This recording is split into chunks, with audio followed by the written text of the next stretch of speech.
Good morning.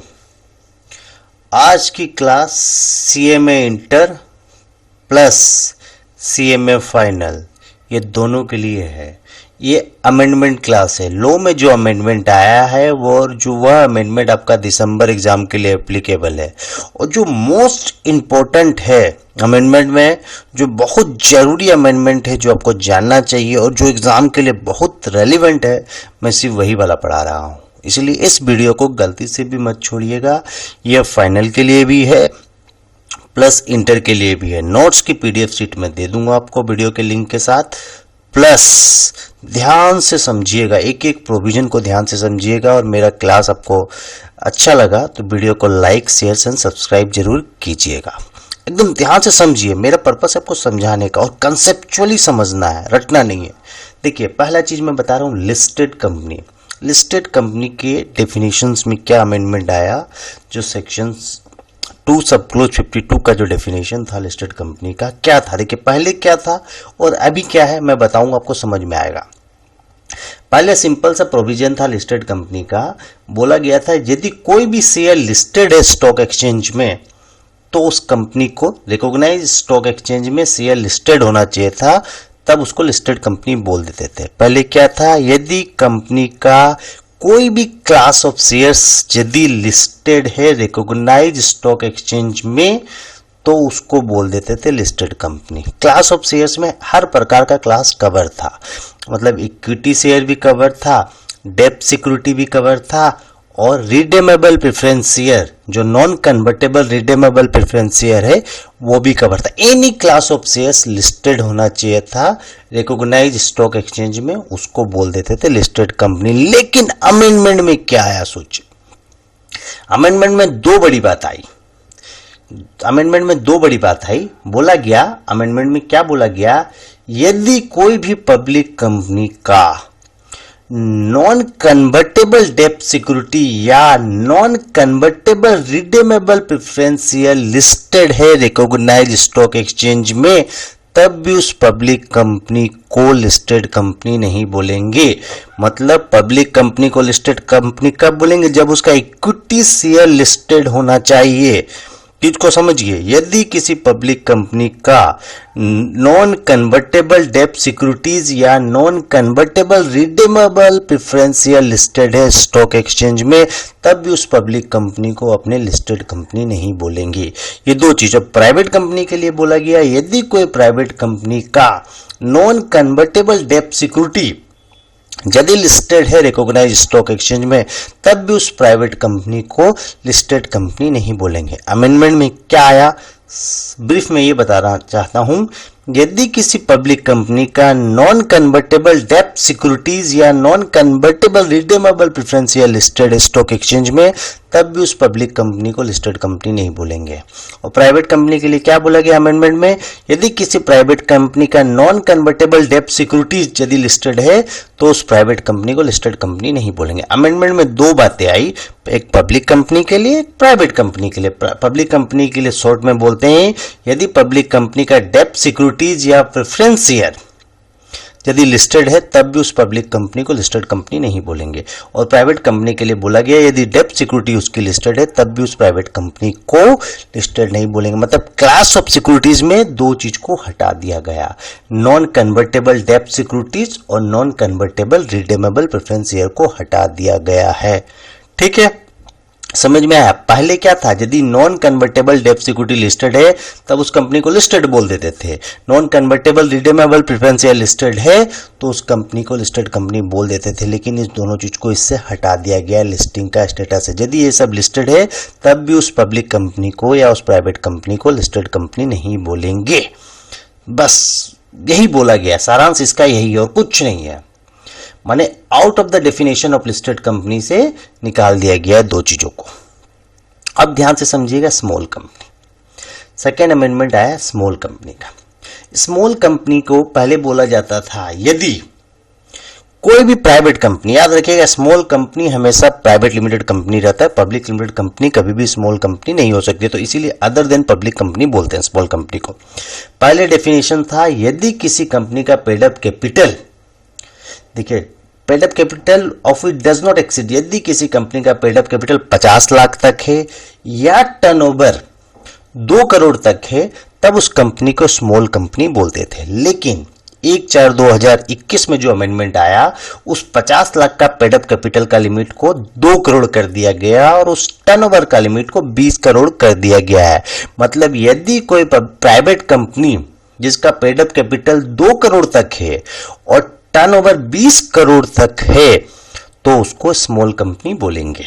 याद रखिएगा, government के पास पावर है, यह पेड अप कैपिटल का लिमिट को 10 करोड़ तक बढ़ा सकता है और यह टर्नओवर का लिमिट को 100 करोड़ तक बढ़ा सकता है।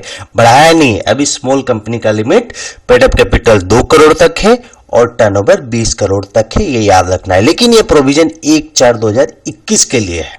याद रखिएगा, क्वेश्चन में क्या दिया, ध्यान से पढ़ना है आपको, ठीक है। अब देखिए नेक्स्ट अमेंडमेंट 1% कंपनी के ऊपर आया है। पहले बोला जाता था member of OPC can be resident in India और अदरवाइज, मतलब no need for resident in India. Suppose पहला पुराना प्रोविजन के हिसाब से बोला जाता था, यदि, ध्यान से सुनिएगा, बहुत इंपॉर्टेंट प्रोविजन है ये, ठीक है, एकदम ध्यान से सुनिए, ठीक है, ध्यान से सुनिए क्या बोलना चाह रहा हूं। सपोज पुराना लोग क्या था, मैं समझाता हूं।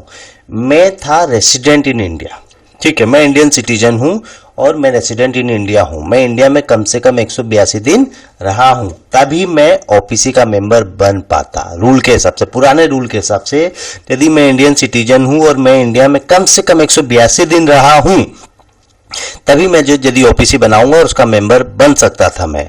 लेकिन ओपीसी में एक मेंबर होना चाहिए, तब मैं ओपीसी बना सकता था। लेकिन अभी के रूल के हिसाब से बोलता है member of the OPC can be resident in India और अदरवाइज, मतलब मैं इंडियन सिटीजन हूं और मैं प्रीवियस ईयर, पुराना साल इंडिया में एक दिन भी नहीं रहा, तो भी मैं मेंबर बन सकता हूं ओपीसी का, तो भी मैं इंडिया में ओपीसी बना सकता हूं।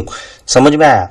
तो ये जो कंडीशन था resident in India, resident in India में था क्या, 182 दिन इंडिया में उसको रहना पड़ेगा। लेकिन ये कंडीशन हट गया, आप इंडिया में एक दिन भी नहीं रहेगा तो भी वह ओपीसी का मेंबर बन सकता है। और दूसरा एक चेंज आया, रेसिडेंट इन इंडिया में पहले 182 दिन का कंडीशन था, उसको 120 दिन कर दिया गया। तो इस रेसिडेंट इन इंडिया का स्टेटस से ओपीसी में कोई फर्क नहीं पड़ता है, मैं एक दिन भी नहीं रहूंगा तो भी मैं ओपीसी का मेंबर बन सकता हूं। ये जो चेंजेस है खाली रेसिडेंट इन इंडिया का सेक्शन में आया है, ठीक है। और एक चेंज आया, देखिए, no paid up capital and turnover limit on OPC. पहले क्या था कि एक ओपीसी का पेड अप कैपिटल और टर्नओवर का लिमिट था, मतलब जैसे स्मॉल कंपनी का जैसे ही वो टर्नओवर को ओपीसी माने क्रॉस करेगा तो उसको प्राइवेट या पब्लिक लिमिटेड में कन्वर्ट कर दिया जाता था। जैसे ही ओपीसी जो ओपीसी कंपनी था 50 लाख का पेड अप कैपिटल और टर्नओवर 2 करोड़ का क्रॉस करते उसको अपने कन्वर्ट कर देते थे, कन्वर्ट करने के लिए बाउंड कर दिया जाता था कि आप प्राइवेट में करो या पब्लिक में करो। आज के दिन ओपीसी का कुछ भी पेड अप कैपिटल हो सकता है, 100 करोड़ 200 करोड़ जितना चाहे कर सकता है, उसको कन्वर्जन का ऑब्लिगेशंस नहीं है। और एक तो था पहले ओपीसी को कन्वर्ट करना चाहे तो कम से कम 2 साल रखना पड़ता था, लेकिन आज के दिन कोई टाइम लिमिट नहीं है, जब चाहे ओपीसी को हम कन्वर्ट कर सकते हैं पब्लिक लिमिटेड या प्राइवेट लिमिटेड में, यही चीज बोला गया है। अब लास्ट आया एनुअल रिटर्न, ध्यान से सुनिएगा एनुअल रिटर्न का क्या पॉइंट सब है, ठीक है, सुनिए।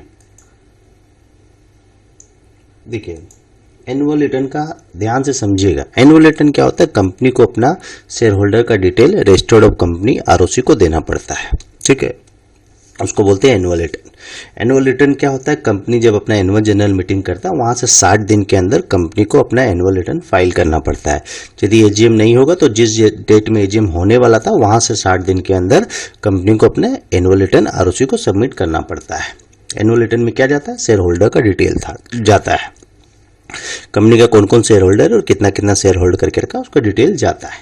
अब ध्यान से समझिएगा, मैं पुराना प्रोविजन बता रहा हूं, अभी नया प्रोविजन में आया नहीं हूं एनुअल रिटर्न का।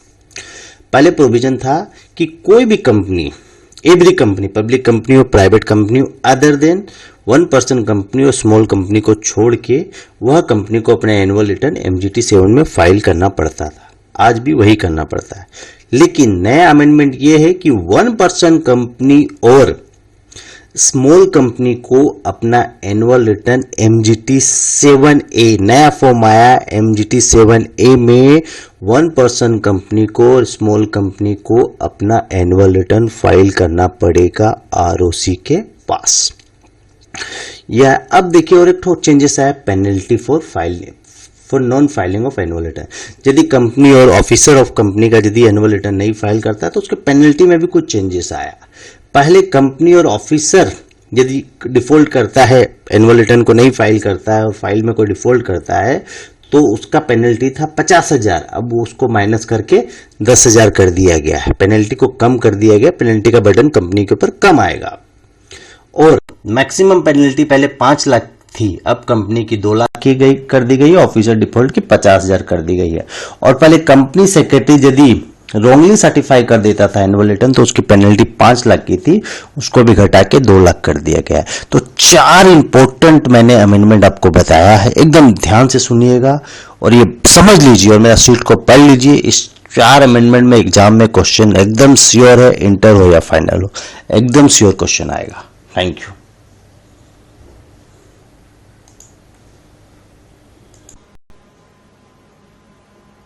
अमेंडमेंट 5 में बोलता है extension of reservation of name. ये क्या बोलता है सुनिए। जब कोई आदमी नया कंपनी बनाता है, ठीक है, पुराना प्रोविजन क्या सुन लीजिए, जब कोई आदमी नया कंपनी बनाता है तो फर्म स्पाइस प्लस में आरओसी के पास नेम अप्रूवल के लिए सबमिशन करता है, डॉक्यूमेंट्स के लिए। मेरे को ये नाम चाहिए, मैं आपके पास एप्लीकेशन दे रहा हूं, आरओसी को बोलता है। आरओसी को एक एप्लीकेशन देता है स्पाइस प्लस में नेम अप्रूवल के लिए।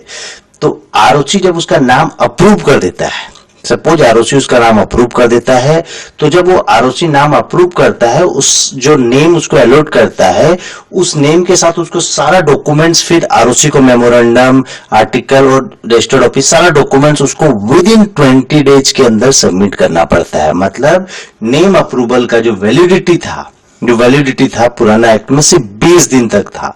माने जिस दिन आरओसी आपका नेम अप्रूव कर दिया कंपनी का, आपने अप्लाई किया इस नाम से कंपनी चाहिए, तो उस नाम से मैं आरओसी को अप्लाई कर दिया, हाँ मेरे को ये नाम मिल गया। अब आरओसी ने बोल दिया कि हाँ हम आपको ये नाम अलॉट कर दिए हैं, तो अब वहां से हमको सिर्फ 20 दिन का टाइम रहेगा कि 20 दिन के अंदर हमको आरओसी को सारा डॉक्यूमेंट सबमिट करना है और कंपनी बना लेनी है।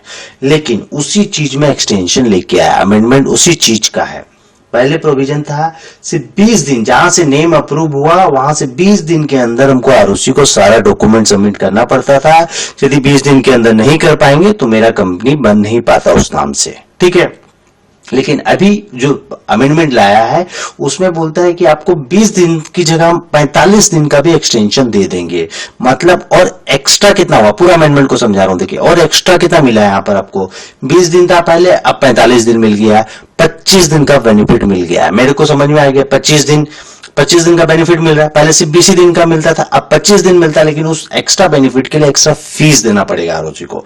तो बोलता है कि देखिए आप कंपनी बनाए, अब 20 दिन का आपके पास टाइम है कंपनी का सारा डॉक्यूमेंट सबमिट करने का आरओसी के पास, memorandum, article, stamp duty, company का ऑब्जेक्ट सब आपको बताना है, रजिस्टर्ड ऑफिस यहाँ होगा, पेन नंबर ये टोटल चीज। अब क्या है देखिए, 20 दिन के अंदर हमको 15 दिन में समझ में आ गया, 15-19 दिन में समझ में आ गया कि हम ये 20 दिन के अंदर नहीं कर पाएंगे। तो ये बिफोर ये एक्सपायरी 20 दिन एक्सपायर होने से पहले हमको आरओसी को 1000 रुपए का फीस देना पड़ेगा। देखिए extra fees of 1000 made before expiry of 20 days from date of approval. ये 20 दिन एक्सपायर नहीं होना चाहिए, उससे पहले हमको 1000 रुपए जमा करना पड़ेगा। तो उससे पहले यदि हम 1000 रुपए जमा कर देते हैं 20 दिन का, तो हमको 45 दिन तक का बेनिफिट मिल जाएगा। मतलब जिस दिन ऑर्डर आया वहां से 45 दिन तक हम सारा डॉक्यूमेंट्स आरओसी को देंगे तो भी काम हो जाएगा मेरा, तब भी हम उस नाम से कंपनी बना पाएंगे। अब देखिए एक तो बेनिफिट और मिला है, बोलता है 45 दिन के आपको 60 दिन का भी बेनिफिट दे देंगे, लेकिन उसके लिए एक्स्ट्रा 2000 रुपया देना पड़ेगा आरओसी को। और बताना पड़ेगा ये जो 45 दिन एक्सपायर है, अब हमको समझ में आ गया कि 45 दिन तक भी हम सारा डॉक्यूमेंट नहीं दे पाएंगे, तो हम ये 45 दिन एक्सपायर होने से पहले आरओसी को 2000 रुपया दे देंगे, तो आरओसी हमको 60 दिन तक का बेनिफिट दे देगा।